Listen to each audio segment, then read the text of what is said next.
Anshika music में आपका स्वागत है। अगर आप चाहते हैं कि अंशिका म्यूजिक का वीडियो सबसे पहले आप तक पहुंचे तो लाल बटन दबाकर सब्सक्राइब करें हमारे चैनल को और घंटी को दबाना ना भूलें।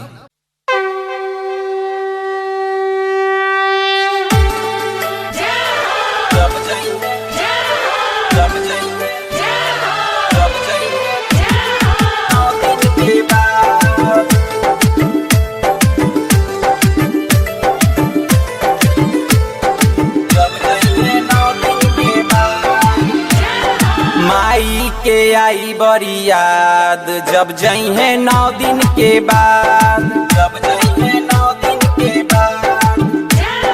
माई के आई बड़ी याद जब जइहे 9 दिन के बाद, जब जइहे 9 दिन के बाद। माई के महिमा पार जानेला दुनिया संसार, पल भरला आवेला त्योहार। माई जइहे 9 दिन के बाद, जब जइहे 9 दिन के बाद। माई के आई बड़ी याद जब जइहे 9 दिन के बाद, जब जइहे 9 दिन के बाद।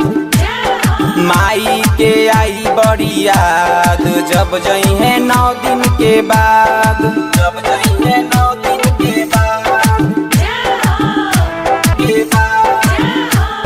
माई के आई बड़ी याद माई जइहे 9 दिन के बाद, 9 दिन के बाद। माई के महिमा पार जानेला दुनिया संसार, पल भरला आवेला त्योहार। माई जइहे 9 दिन के बाद, जब जइहे 9 दिन के बाद।